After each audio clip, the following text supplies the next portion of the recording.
Ma az Airbus vezetése megmutatta nekünk az első helikoptereket, amelyek már az összeszerelő üzemben vannak.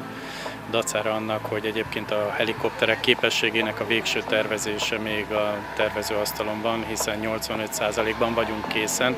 Ez azt jelenti, hogy még a katonai feladatokra való végleges tervezés se zajlik bizonyos daraboknak a flottából, de az első darabok azok már az összeszerelő soron vannak.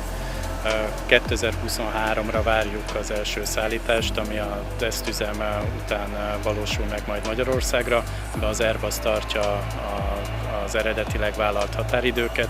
Ezt néztük ma meg, hogy állnak a gyártási folyamatban, illetve mik azok a beszállítandó eszközök, amelyek bekérték a segítségünket, hogy definiáljuk közösen, illetve hogyha van a világban a Covid miatt elakadás, akkor segítsünk nekik, hogy hozzájussanak bizonyos olyan szenzorokhoz, képességekhez, amiket nem ők gyártanak, de más beszállítók tesznek fel a helikopterekre. Franciaország a légiiparnak a hazája Európában, tehát ez mindig egy jó élmény ide jönni a francia üzemekbe, hiszen itt olyan minőséget lát az ember, ami ritka az iparban, máshol is.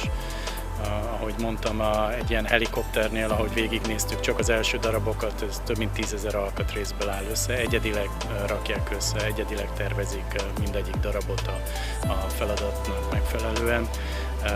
Azt kell, hogy mondjam, hogy laikus emberként egy élmény végignézni egy ilyen folyamatot. Áttekintettük a mai nap a közös beruházásnak is a kérdéseit, a gyulai Airbus üzemnek a kérdéseit. Azt tudjuk, hogy a leszállítandó flotta második felében már az otthon készült alkatrészek lesznek beépítve.